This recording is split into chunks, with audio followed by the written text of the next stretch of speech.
அல்ஹம்துலில்லாஹி ரபில் ஆலமீன். அல்லாஹும்ம ஸல்லி அலா முஹம்மதின் வல ஆலி முஹம்மதின் வபாரிக் வசல்லிம் அலைஹி.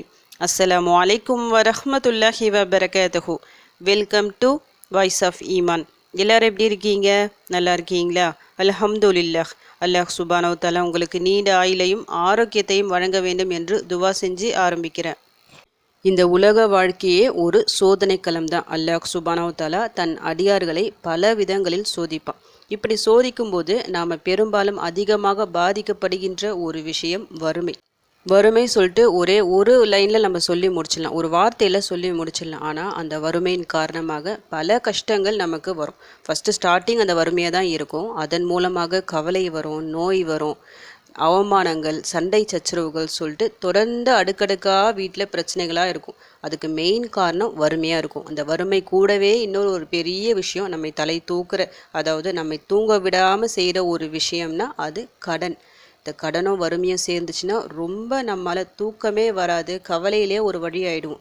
என்ன பண்ண போகிறோம்? ஏன்னா கடன்காரங்க கேட்க ஆரம்பிப்பாங்க, நமக்கு கொடுக்கறதுக்கு வழி இருக்காது, என்ன பண்ண போகிறோம், ஏது பண்ண போகிறோம் சொல்லிட்டு ரொம்ப கஷ்டப்படுவோம். இதற்காக எவ்வளவோ உழைப்போம், இது பண்ணுவோம், ஆனால் எதுவுமே நம்மளுக்கு கை கொடுக்காத மாதிரி இருக்கும்.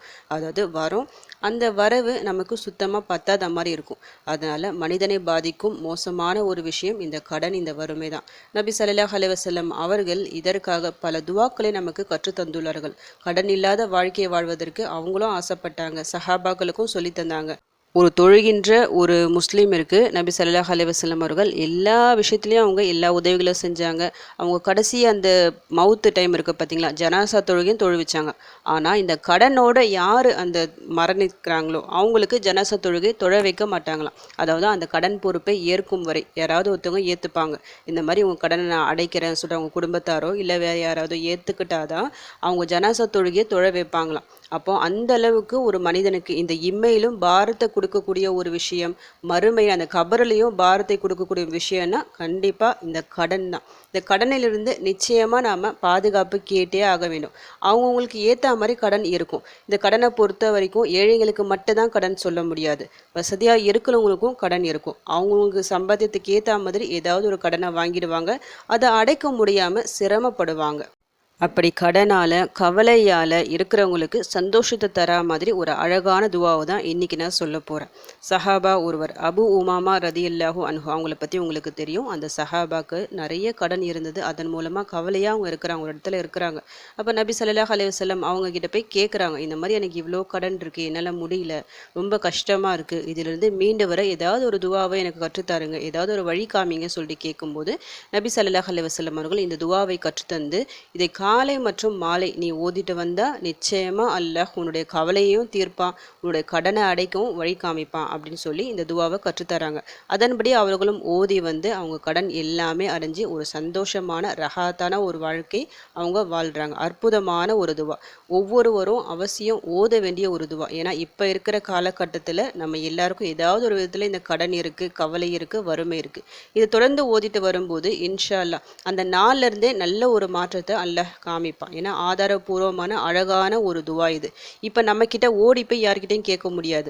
நமக்காக நபி ஸல்லல்லாஹு அலைஹி வஸல்லம் அவர்கள் ஃபஸ்ட்டே நமக்கு சொல்லி தந்துட்டாங்க, இதுக்கு இந்த மாதிரி சொல்யூஷன் இருக்குது. நம்முடைய ஒவ்வொரு பிரச்சனைக்கும் சொல்யூஷன் நபி அவர்கள் முன்னாடியே நமக்கு காட்டி தந்துள்ளார்கள். அந்த துவாக்களை நாம் செலக்ட் பண்ணி ஒவ்வொரு துவாவை தேடி பிடிச்சி நம்ம ஓதிட்டு வரும்போது இன்ஷா அல்லாஹ் நம்முடைய ஒவ்வொரு பிரச்சனைகளும் நீங்கும். இப்போ இந்த துவாவை நீங்கள் மனப்பாடம் செஞ்சு வச்சுட்டு இன்று முதல் காலை மற்றும் மாலை ஓதிட்டு வாங்க. இப்போ நான் உங்களுக்கு ஓதி காமிக்கிறேன். அல்லஹும்ம இன்னி அஊது பிக மினல் ஹம்மி வல் ஹஸனி வல் அஜ்ஸி வல் கஸலி வல் புஹ்லி வல் ஜுப்னி வ ததஇத் தைனி வ கலபத்திர் ரிஜால்.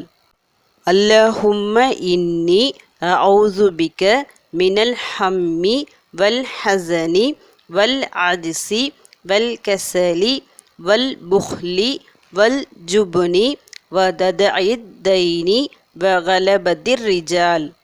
இறைவா, துக்கம், கவலை, பலகீனம், சோம்பல், கஞ்சத்தனம், கோழைத்தனம், கடன் சுமை, மற்றவர்களின் அடக்குமுறை ஆகிய அனைத்தை விட்டும் உன்னிடம் பாதுகாப்பு தேடுகிறேன். உமாமா ரதியல்லாஹு அன்ஹு அவங்க ஒரு கடன் இருக்க ஒரு கவலையால் இருக்கிறாங்க. இதற்காக தான் நபி அவர்களிடம் ஏதாவது ஒரு துவாவை கற்றுத்தாருங்கள், ஏதாவது ஒரு வழி காமிங்கன்னு சொல்கிறாங்க.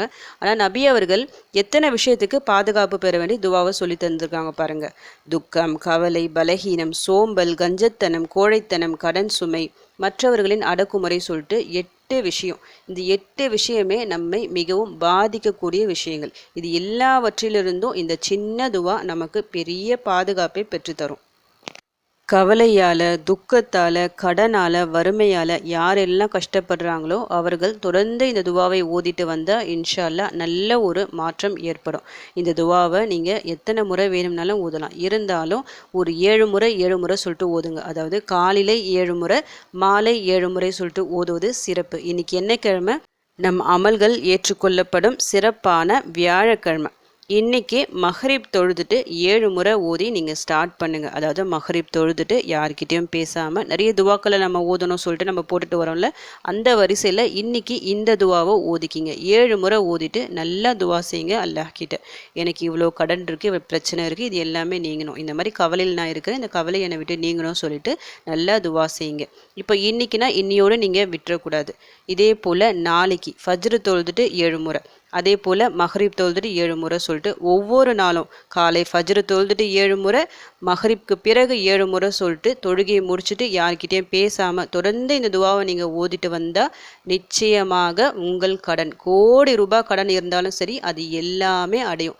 அல்லாஹ் உங்களுக்கு நல்ல ஒரு வழி காட்டுவான். ரிசிக்கிற்கான உங்களுக்கு எந்த மூலையெல்லாம் உங்களுக்கான ரிசிக்கு அல்லாஹ் எழுதி வச்சிருக்கானோ அது எல்லாத்தையும் உங்களுக்கு வீடு தேடி கொடுப்பான். தேடி வரும், தானாக உங்களை தேடி வரும். அதற்காக முயற்சிகளும் நீங்கள் ஈடுபடுங்க. நீங்கள் ஈடுபடுற எல்லா விஷயத்துலையும் உங்களுக்கு வெற்றி கிடைக்கும். நீங்கள் ஒரு பண விஷயமா நீங்கள் வெளியே போகிறீங்க, ஒரு வேலை விஷயமா வெளியே போகிறீங்க, இப்படி ரிசுக்கை தேடி நீங்கள் எந்த வழியிலலாம் போகிறீங்களோ, கடனை அடைக்க எப்படிலாம் நீங்கள் முயற்சி செய்கிறீங்களோ அது எல்லாவற்றிலையும் அல்லாஹ் உங்களுக்கு வெற்றியை கொடுப்பான். எல்லா பிரச்சனைகளும் உங்களை விட்டு நீங்கும். ஒரு அந்தஸ்தான, ரஹாத்தான, நிம்மதியான ஒரு வாழ்க்கையை நிச்சயமாக அல்லாஹ் உங்களுக்கு ஏற்படுத்தி தருவான். கடன் நீங்கிருச்சு சொல்லிட்டு இந்த துவாவை விட்டுடாதீங்க. தொடர்ந்து வழக்கம் போல் ஓதிட்டு வாங்க. மேற்கொண்டு கடன் சுமை ஏறாமல் உங்களுக்கு இருக்கும். உங்களுடைய வாழ்வாதாரம் பல மடங்கு முன்னேறும். ஏன்னா நாம் கேட்கின்ற துவாக்கள் மூலமாக தான் நம்முடைய வாழ்வாதாரம் உயரும். நமக்கு இது வேணும்னு சொல்லிட்டு அல்லாஹிடம் தொடர்ந்து அழுத்தி நம்ம கேட்டால் தான் அல்லாஹ் நமக்கு தருவான். இதுதான் விதி, அல்லாஹ் நமக்கு இவ்வளோதான் தந்திருக்கான்னு சொல்லிட்டு நாமளே ஒன்றும் கேட்காம அப்படியே தாழ்த்திக்கிட்ட அப்படியே விட்டுறக்கூடாது. அல் வஹாப் அவன்கிட்ட தொடர்ந்து துவா செய்யுங்க. நிச்சயமாக உங்கள் வாழ்வாதாரத்தை பல மடங்கு அவன் பெருக்குவான்.